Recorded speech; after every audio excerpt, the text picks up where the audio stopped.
Hello all, I'm Wadabra. Welcome back to Adastra. In the previous episode, Amicus got the ever-living shit beat out of him by Cato to teach him a lesson in the most brutal way possible. Marco can't help but wonder if this sort of behavior is normal and is rather put off by it. Even so, he empathizes with Amicus, realizing he'd also be embarrassed if he got his ass beat in front of his friends too. Following this, we're introduced to Amicus' sister, Virginia, who just returned from a week-long political tour of Adastra, covering for Amicus while he stole his father's ship to go out and kidnap poor Marco. We're also introduced to the Chemian named Neferu, whom Amicus immediately takes a disliking to due to his brief interest in Marco. Eventually, Amicus and Marco make it back to their room. Marco offers that full body massage he turned down the day before, and they get a chance to chat it up. Amicus falls asleep with a boner from getting his belly rubbed, and Marco, realizing he kind of likes Amicus, decides he's done sleeping on the couch and claims half the bed for himself. That's the recap. Please remember to like and share this video for the glory of the YouTube algorithm, and subscribe to the channel so you don't miss the next episode. And as always, content warnings and a link to my Patreon can be found in the description below. Let's get started.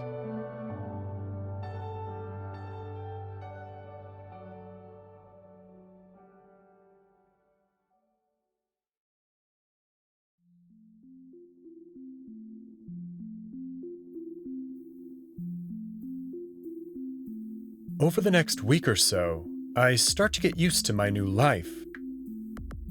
I find that the days are easy to adjust to, and like Alex said, 19 hours in a day isn't all that bad. Though the sleeping period is a bit shorter than I'm used to, it's been easier now that I sleep on Amicus's bed. After I'd fallen asleep next to him, we decided that there was enough room. The wolf set one of his many long pillows down between us as a courtesy to me, even if he did sometimes end up rolling over onto my end. He's been busy these past few days, and I think it's because of what happened between him and Cato. He doesn't suggest any more outings, and instead wakes up early to go to meditation before leaving for the city to do various campaigning stuff. Amicus doesn't explain exactly what that involves, and he doesn't bring me along. I ask why, considering I thought my main job was to accompany him to these things, but he says he's just not doing the stuff that involves me quite yet. Instead, my introduction to the people of Adastra is going to be during the first trial. He says the reveal will be a lot more impressive that way, and that rumors are already spreading about his new pet. That's another thing, my involvement in the trial. Apparently, I'm going to be his partner in the dance portion, something I have no clue how to do. I've been getting more and more worried about it, telling Amicus he actually needs to show me what I'm going to be doing, but he brushes me off, telling me it's no big deal. Apparently, the dancing is rather easy, and the main objective is just to show me off. Since everyone already knows what Alex is, I should be rather impressive to the officials that will be judging us. Amicus is confident that we'll win that portion of the contest easily. Still, he promises me at least a few sessions of practice before the actual day of the competition. I realize now that that's only 3 days away, and despite Amicus's constant reassurances, I can feel the stress building. I can only trust him that the dance is actually easy and simply an opportunity to show me off. Meanwhile, half my days tend to be empty of things to do.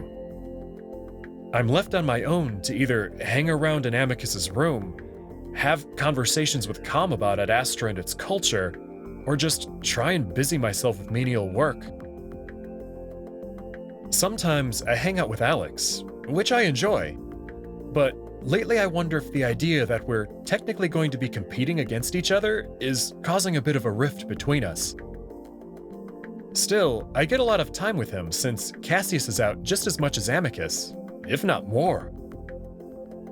We go out into the gardens a few times, and other times we watch Adastra and TV together, sometimes even catching Amicus and Cassius giving speeches to the seemingly endless crowd of wolves. The broadcasters seem to like tallying up numbers, and it's clear that Cassius always has an edge. Still, from what I've gathered, Amicus has had a bit of a surge, and manages to at least do better than half Cassius's numbers. It's still a little worrying though, but from what I can tell, popularity doesn't factor into the trials. When I'm not with Alex, I try to avoid running into any of the others, which is actually pretty easy. Cato is almost always absent from the palace, doing his own official business as acting emperor. Virginia hasn't bothered to talk to me after our first interaction, probably deeming me incapable of any sort of conversation. Neferu, on the other hand, is the one person I have difficulty avoiding. Unlike the others, he greets me when he sees me, and occasionally sticks out his paw so that I have to kiss it. The only difference now is that after I do it, he does the same to me. I think I gave him the false impression that it's some sort of normal greeting from my people. He seems to enjoy it quite a bit, but only tries it when Amicus isn't around. As for Cassius, I don't see him for the entire week. Until today.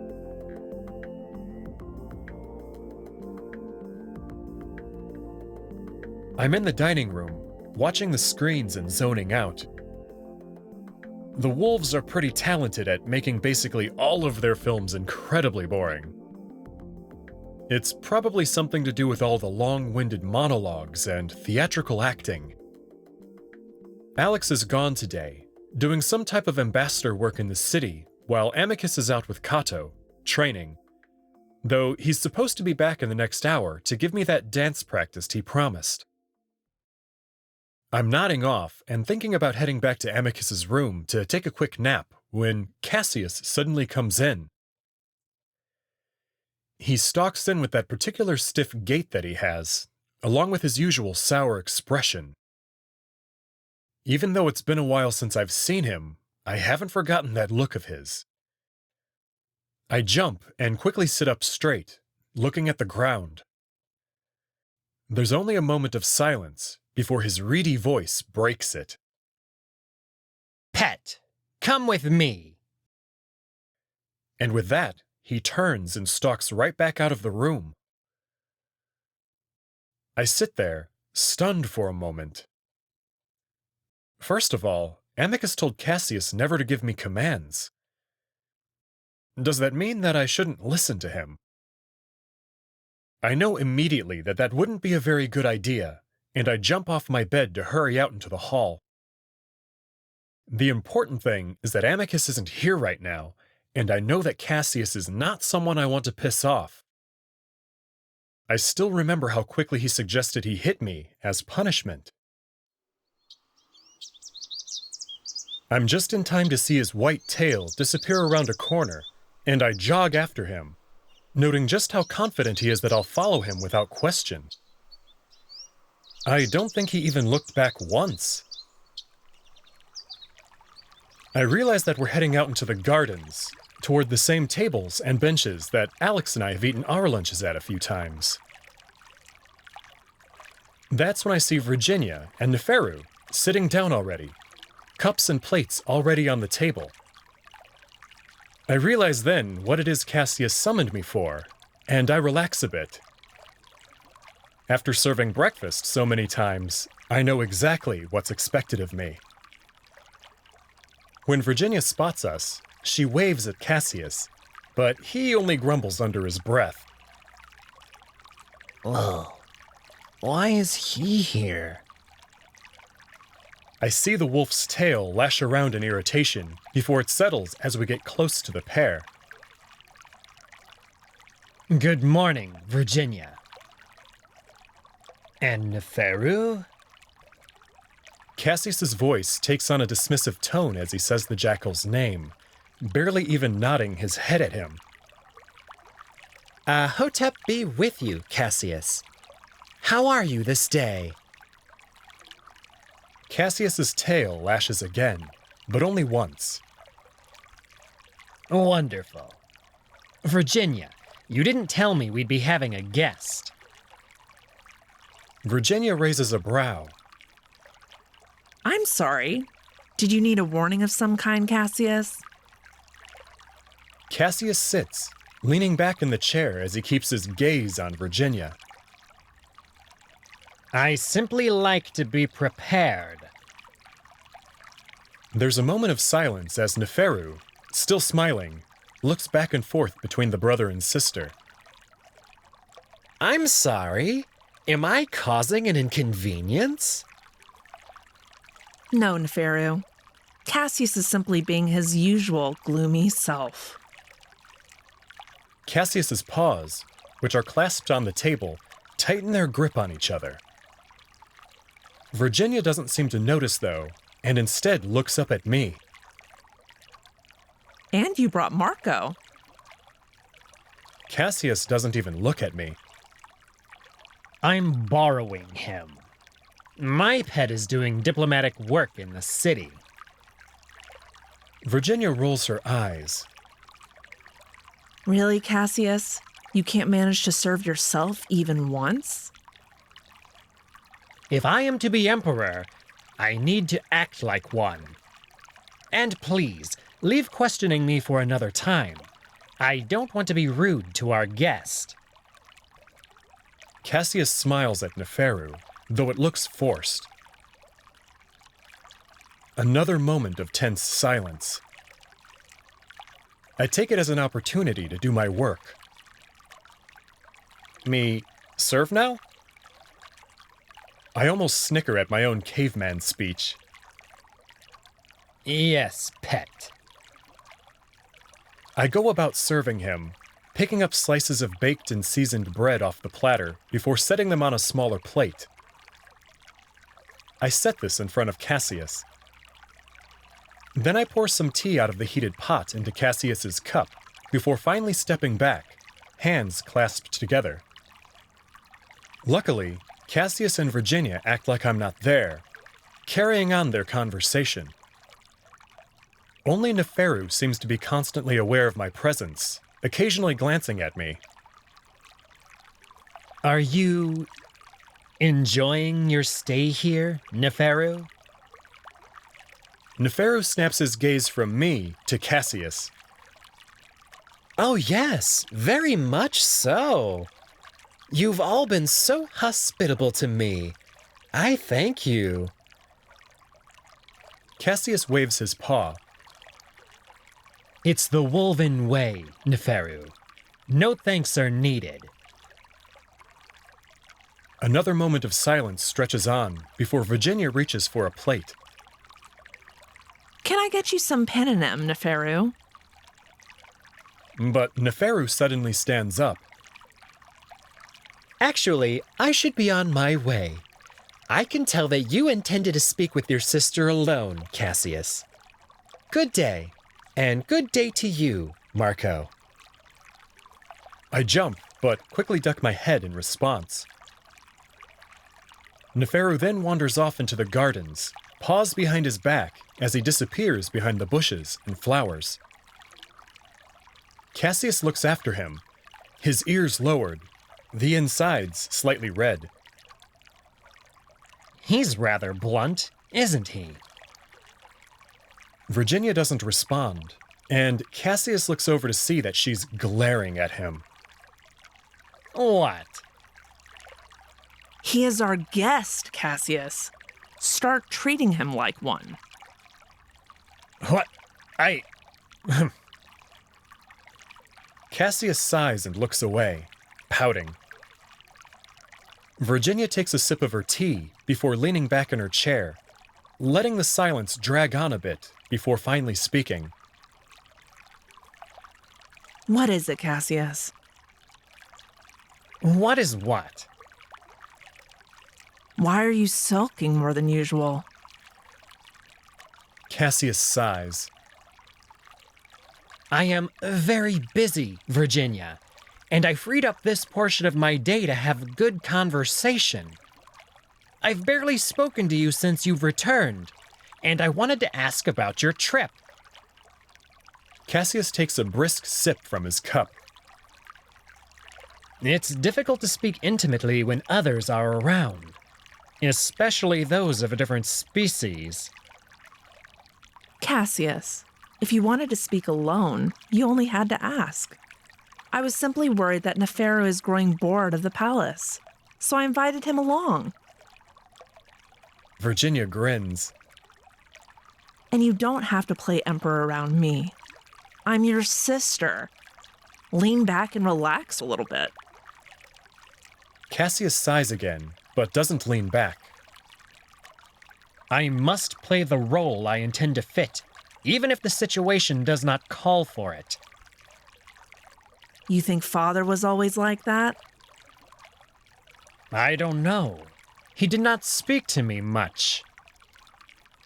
Well, he wasn't. You can relax around me, Cassius. Cassius sighs and eats one of the crackers, leaning back into his chair very slightly. So, how was Lux? Oh, you know, riots and crimes and complaints about a lack of funding. Well, there is a lack of funding. There is a lack of funds, certainly, but not from us. You know the officials there are corrupt and take most of it. That isn't the people's fault. No, but they should choose their politicians more carefully. They're electing officials based on how outrageous they can be. How does that result in a sound government? The people are frustrated, and the sentiment is spreading throughout the Empire. I've been telling you this for years. Certainly. We all know this. The question is how to fix it. By getting rid of the triumvirates the people elect. If we ruled directly, the Empire would become as sound as the palace we govern from. And you expect to do that easily? I expect it to be very, very difficult, and it's something I intend to do very, very carefully. The people need direction, and electing chaotic triumvirates is their cry for help. Virginia doesn't say anything, instead taking a very dainty sip of tea from her cup. Cassius clears his throat and sits up straight again.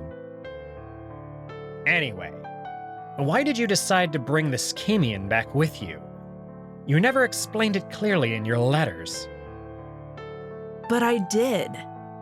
His accommodations in Lux were rather poor. Bringing him here and acquainting him with the Imperial family seemed like the natural decision to me. You know he's the Pharaoh's second son. Yes, but why was he in Lux? And why didn't I know about it? Virginia shrugs. You can't expect to know about every diplomatic visit that there is. Anyway, he was touring the siblings and was in Lux when the depletion happened. My question is, why wouldn't the Pharaoh send a ship immediately to retrieve his own son? Alex makes sense, being your typical diplomat. But the son of a pharaoh? He chose to stay. Cassius snorts. And why would he do that? Virginia stares at Cassius for a moment, a frown on her face. Cassius, you know the reason as well as I do. Despite the absolute chaotic, bankrupt, parentless mess our empire is in, the Chemians are willing to ally with us. He's trying to help establish that.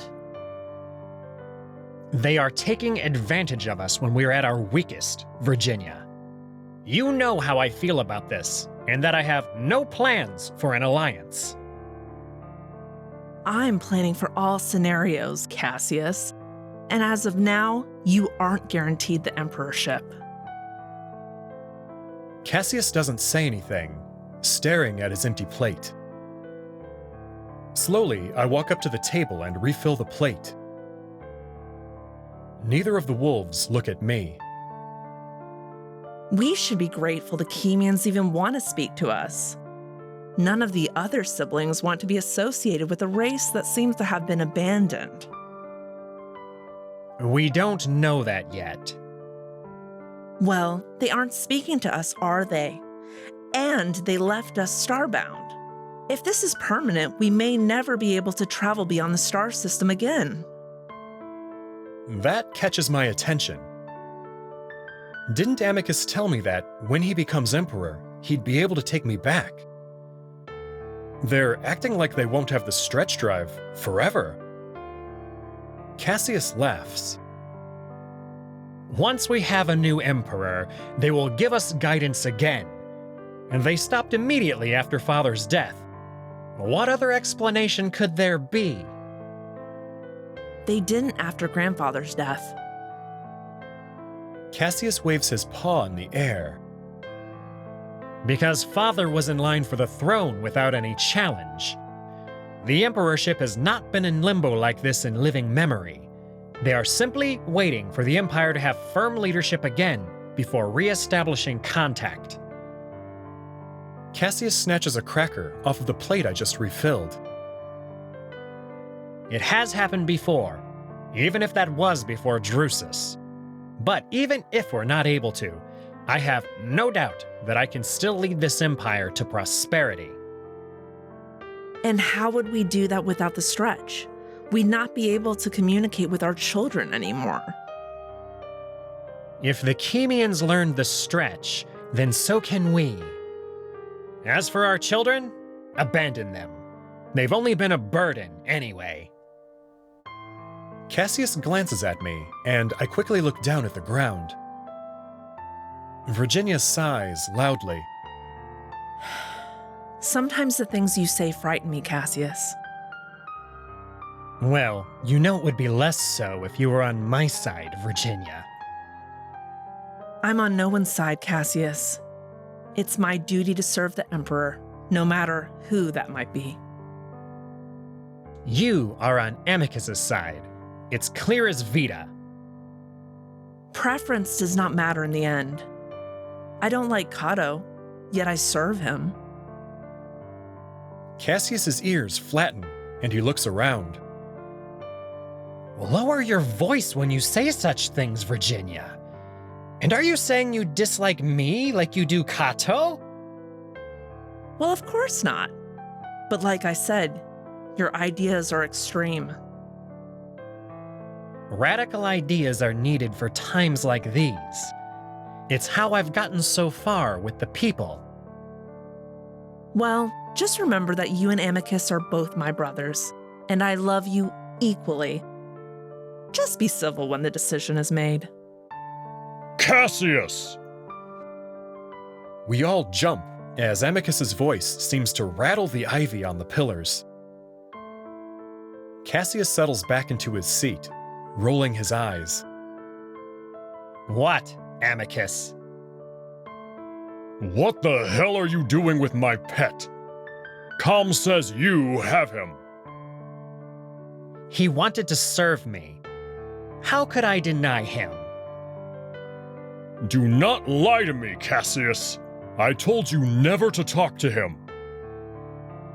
Are you going to yell at me or tell me where you are so I can send him back? Where are you? I'm going to come out there. Cassius does look a little worried then. Com, where is Amicus? The main hall, Cassius. I'm coming out.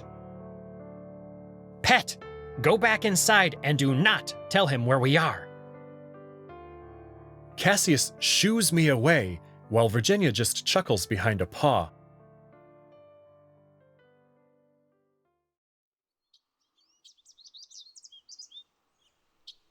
I make my way back inside, though Amicus meets me right at the entrance. He glares. What the hell does he think he's doing? What did he make you do? Amicus sets a paw on my shoulder, looking me over. Not much. I just served him while he talked to Virginia. Unbelievable. Amicus makes as if to walk out into the gardens. Where are you going? Going to give Cass a piece of my mind. I specifically told him not to. I set a hand on his arm, stopping him. Hey, it's fine.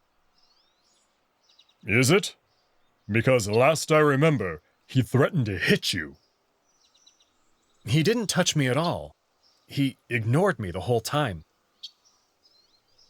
Amicus looks out into the gardens, still clearly wanting to go out there. Listen, I just want to get this dance practice done. I've been worried about it all week. Amicus pauses, then sighs, turning back to walk into the palace. Fine. But when I let Cassius get away with things like this, he tends to push it even further next time. We walk in silence for a bit, our footsteps echoing like they always do in the marble halls. Are you all right?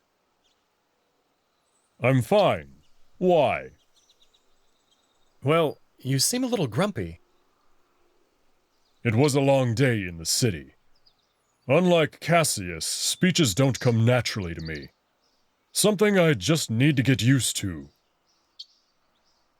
I walk alongside the wolf, feeling his furry arm brush up against mine.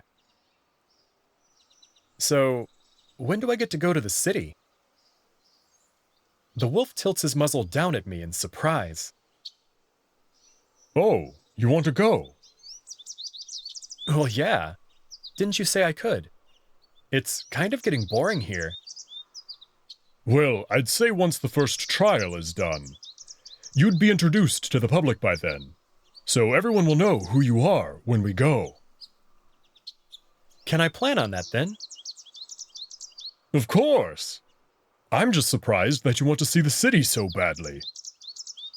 Well, looking at it from the balcony all the time has me curious. Well, visually it's not all that impressive.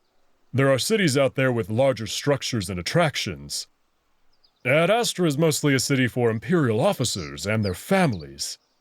Still, we could find some entertainment, I'm sure. As long as it isn't like the films I've seen on your TV. Well, it would be live entertainment, but it would be somewhat similar. Actually, if you don't like that, then you might not like the dance I'm about to show you. I realize then that we're walking in a new direction in the palace, down a hall I haven't been through since Alex gave me the palace tour. Where are we going? The throne room. Should be empty right now. It's where we'll be performing. I feel myself getting a little nervous as we approach a large set of double doors. Amicus presses his paw to the black panel, and they slide open. Inside, I'm greeted by the largest room in the palace that I've seen yet. I look up at the glistening walls, craning my neck to see the ceiling arch dozens of meters above us.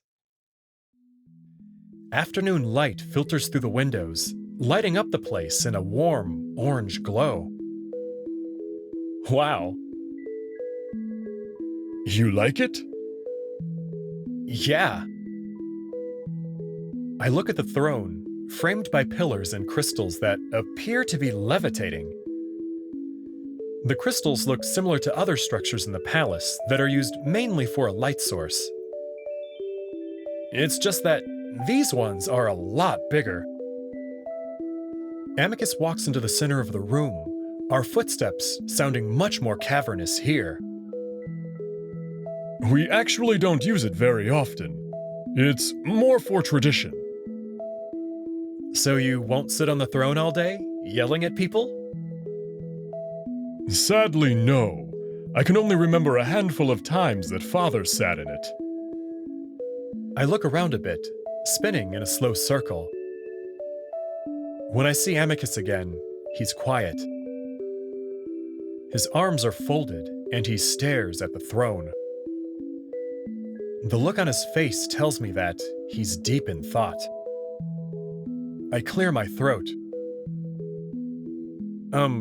So did you want to show me the dance? Oh, right. Amicus walks towards me until he's standing just a few feet away. He sighs, then frowns, his ears down. What? I wait, but he doesn't say anything. What?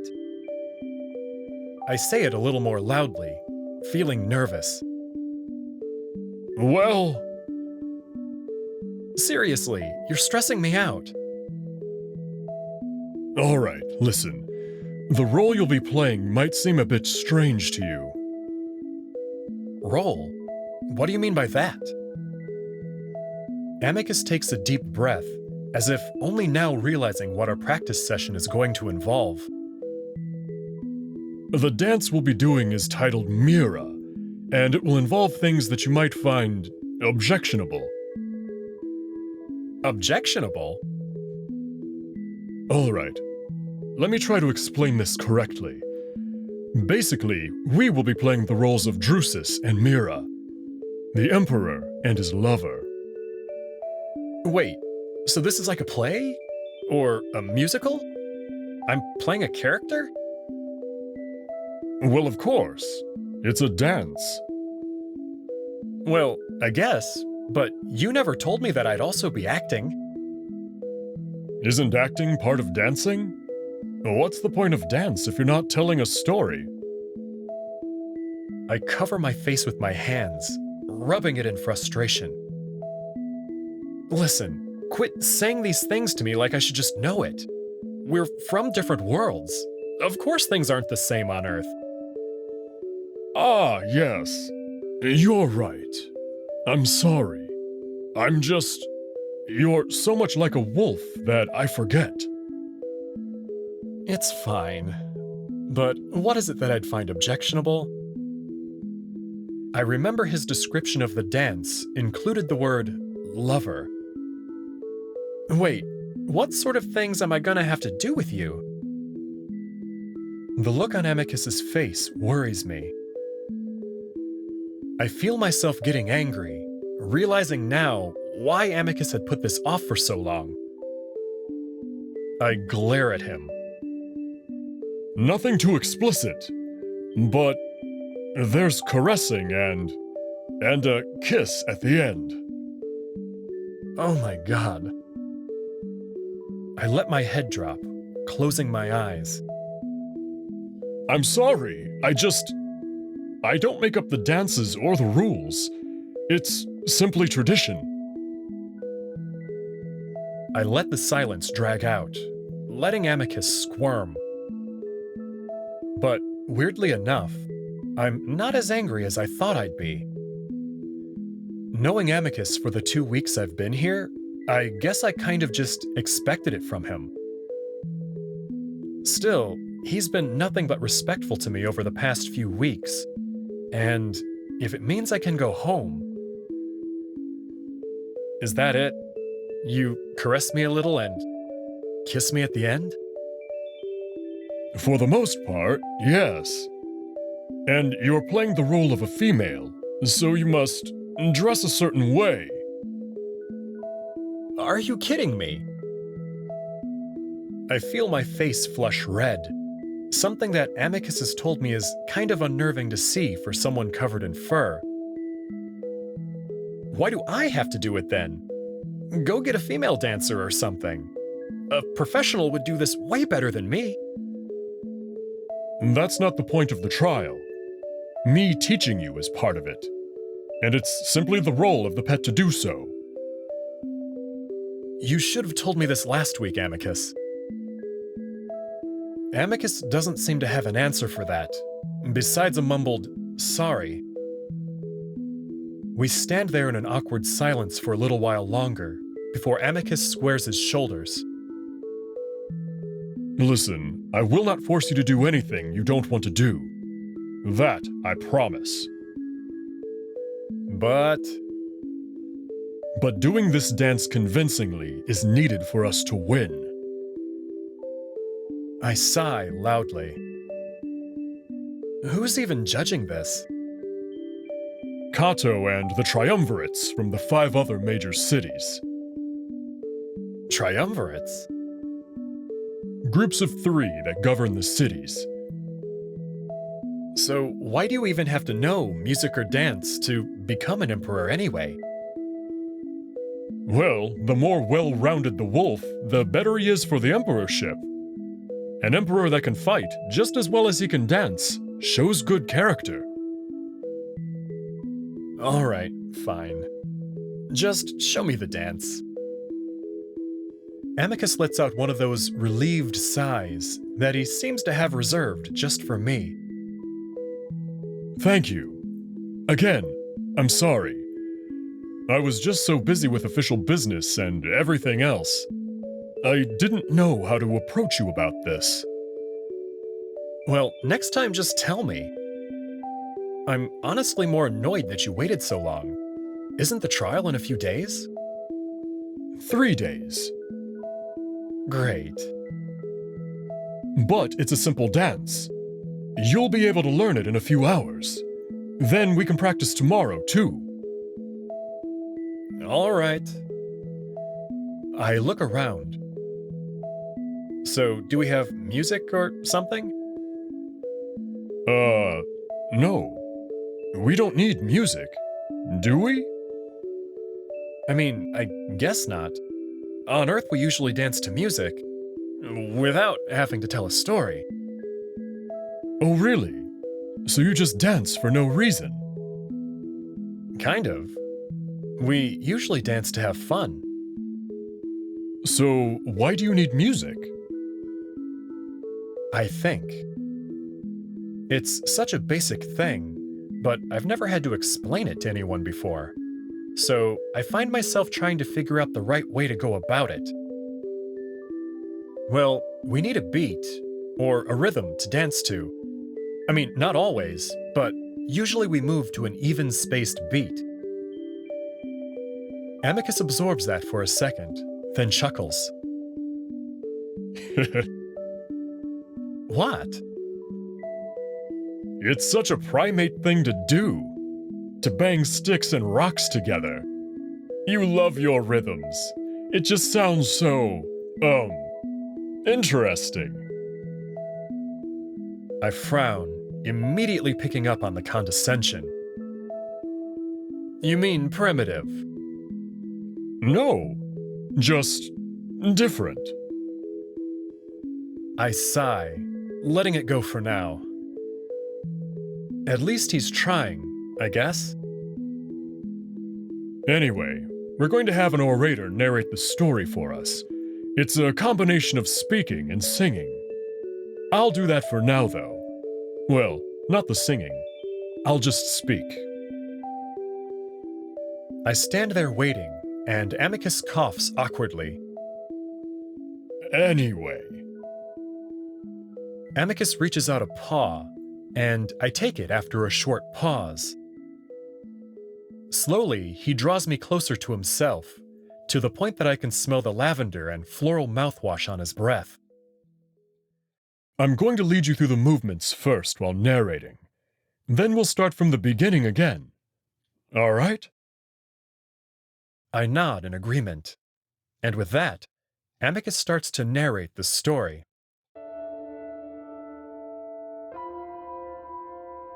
"10,000 years ago, our empire was small, shriveled, and parentless. We abandoned them and were left to drift through the galaxy alone."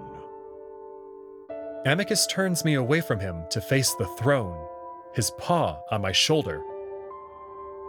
Then Drusus, our dear emperor, came along and made a proposition. Amicus steps forward lightly on his toes, gesturing broadly with his paw.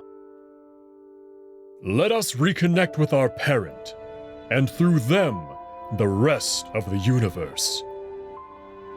But it was not so easy. The siblings, long tired of woven hubris, were reluctant to know them again.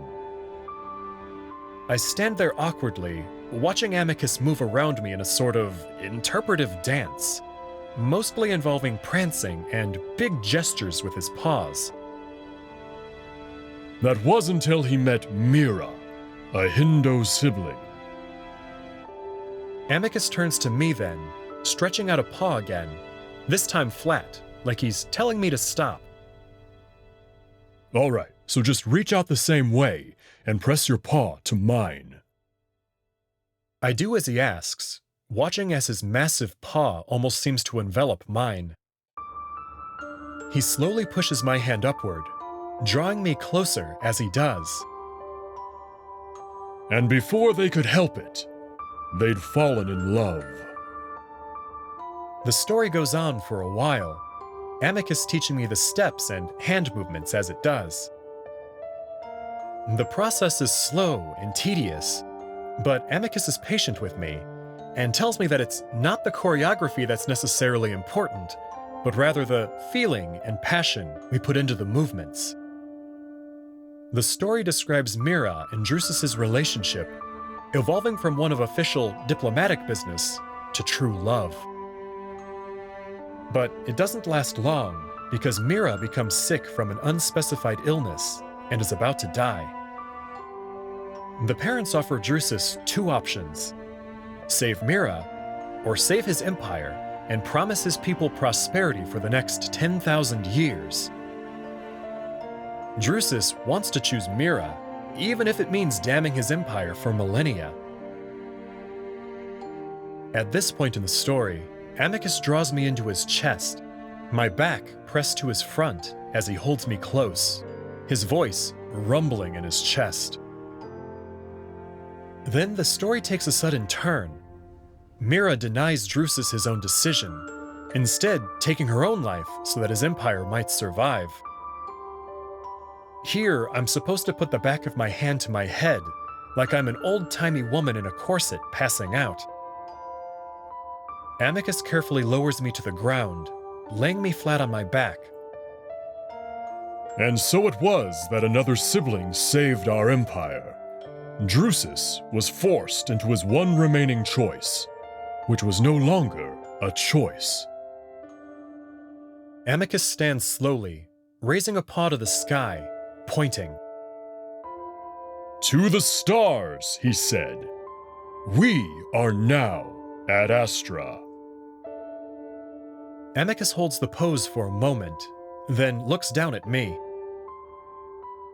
Is that it? Yes. I sit up, and Amicus reaches down to help me to my feet. Wasn't so bad, was it? Well, no, not really. As long as it doesn't matter if I don't do all the steps right. No, you just need to have a general idea of it. Remember, it's the feeling you need to get right. The tragedy of it all. So, is that story true? Seems like a weird choice to give someone. And he made a really stupid decision. He basically killed Meera. Amicus shrugs. It's mostly just a dramatic story, but Drusus was a real person, and so was Meera. She did take her own life, but we don't really know why, or the extent of their relationship. And what about the kiss? You said the dance would involve that? Thought we should leave that for the actual performance. I assume you don't want me kissing you over and over. Yeah, that's probably for the best. Anyway, let's do it a few more times and get you into the feel of it before we focus on the acting portion tomorrow. For the next few hours, we go through the steps over and over. By the end, we're both kind of sweaty, being so close to each other while Vita shines in on us. All right, why don't we take a break? Sure. Would you like to go to the communal bath? Where everyone takes a bath together? For the first time, I can really smell the musk coming off of Amicus. It's not bad, but mixed with the lavender smell, it's a little bit strange. Well, more to have a hot soak to ease the tension in the muscles. Don't worry, you can keep your underwear on if you prefer. Oh, okay. Great! Amicus leads the way out of the throne room and back into the marble halls. The cooler air hits my sweaty skin, and I realize that I probably don't smell so great either. The perfume the wolves use isn't all that strong. I adjust my robe, not liking the way the fabric sticks to my skin.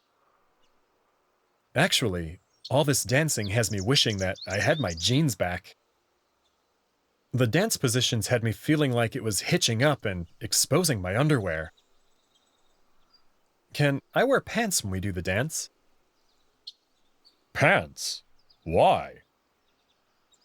I don't know. I guess it's just easier to move around in them.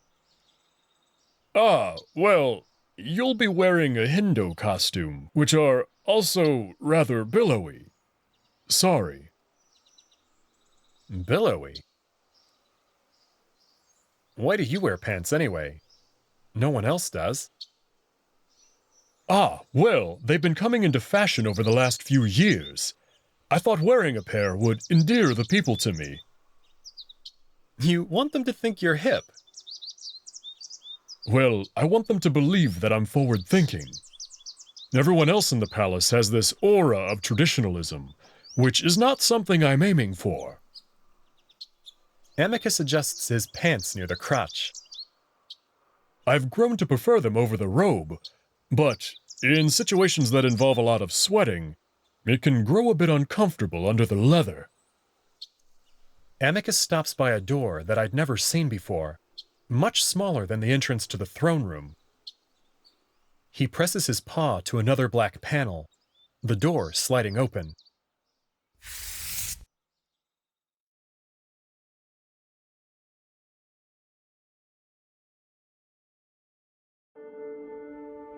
Welcome to the after reading, where I briefly discuss some highlights from this episode that I found interesting. So here, we skip forward by about 2 weeks, and Marco continues on successfully pretending to be Amicus's pet. But, unlike everyone else in the palace, Neferu is described as always taking the time to greet Marco whenever their paths cross. To me, this hints at 3 things. First, he strikes me as an extrovert, so he's probably just as bored out of his goddamn mind as Marco is, and is hungry for any sort of friendly interaction. Second, Neferu's persistence in interacting with Marco when he's away from Amicus could mean that he suspects that Marco is smarter than he's pretending to be, and he may think Amicus is forcing the behavior onto him. It's what any other wolf would do after all, and thus far, Amicus hasn't done anything to dissuade an outside onlooker, such as Neferu, from assuming he's the same way. And third, Marco may find it annoying, but Neferu's behavior speaks strongly about the type of person the jackal is.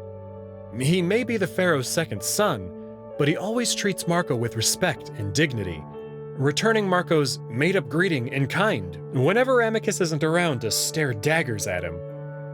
It was already suggested in the text that Chemians are the most technologically advanced of all the sibling species, but through Neferu, it also seems that they're more socially advanced than the wolves too.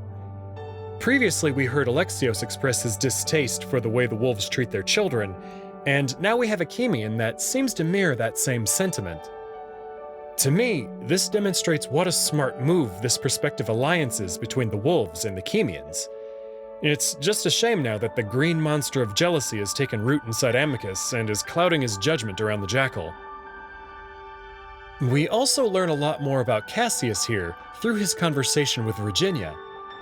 Here, he suspects that their species was cut off from their parent because there's no clear emperor for them to communicate with. But the only reason there's no clear emperor is because Cassius has challenged Amicus for the throne. So, given his own logic, he understands that he's the cause of the parents abandoning them, and he's using the fear and unrest this situation is causing to his advantage to win himself supporters. He's literally causing this disaster and is using that disaster to convince the population to side with him. This sort of behavior is doubly suspicious when we're told that this sort of thing never happens. Amicus was trained for the throne from birth, and the only reason Cassius was able to pose his challenge is because Cato, the acting emperor who fought in the last war against the Chemians, is allowing it to happen. This also adds another layer to the ass-kicking Cato gave Amicus in the previous chapter. How dare this young pup extend friendship to the arrogant people who stole his sight from him and nearly took his own life from him while they were at it? It's a good thing that Amicus is good at learning from history, otherwise we might have two brothers acting like Cassius right now. Next, I want to talk about the dance, and how Amicus kept Marco in the dark about it. This is the first instance where we see Amicus really doing something truly rude to Marco. Marco expressed his own worry about it, but Amicus just keeps reassuring him that everything is fine, and they'll get around to practicing it eventually. Considering how crucial this dance is to the trial, this is not a very smart thing to do. But, as we've inferred by now, Amicus is still in the closet while also having a crush on Marco. The thought of kissing Marco has probably been running through his mind non-stop these last couple of weeks. But even when given the opportunity to plant a big ol' wet one on Marco at the end of their practice session, he can't do it. A more selfish person might have taken advantage of this situation and kissed Marco while obfuscating their true motivations, let themselves live out their fantasy and whatnot.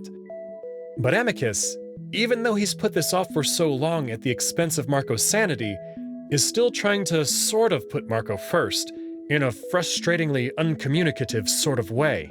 And because this is a frustrating and uncommunicative sort of thing to do, Marco has every right to be upset with him. Last, let's talk about the Drusus and Meera story. This is what's known as an embedded narrative. Sometimes they exist simply to teach a character something they need to know, like lore, or they can have some sort of parallel with the main narrative. Or both. In a competent story, the embedded narrative always means something, though. Otherwise, their inclusion would just be a waste of the reader's time. So, what's the deal with the Drusus and Meera story? Well, it definitely checks off the world-building box. Earlier, Cassius had said that the wolves hadn't been without their parents since before the time of Drusus, which in the story is revealed to have been 10,000 years ago. And then, like now, the other siblings were sick of the wolves' shit. Drusus wanted to reconnect with their parent and siblings, much like Amicus is trying to reconnect with their parent and the Chemians. And then Drusus fell in love with someone from a different species, mirroring the crush Amicus has on Marco. The two fall in love, as we're all hoping Marco and Amicus will, but then some less nice things happen.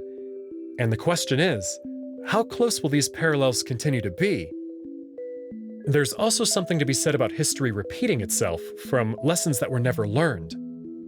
The parents offered Drusus an unfair and cruel decision: save his lover or save his people and usher in an era of prosperity for 10,000 years. The parents' purpose behind this insane decision is left unknown, but with the death of Meera, those 10,000 years of prosperity seem to have happened, and now they've reached their end. So much time has passed, and the wolves are right back where they were at the start of the story. And it looks like Amicus may be the new Drusus. So, what sort of fun and not at all existential activities will our boys get up to in the public baths? Find out in the next episode of Adastra. If you enjoyed this video, remember to give it a like, share it with fellow degenerates, and leave a comment for the almighty YouTube algorithm.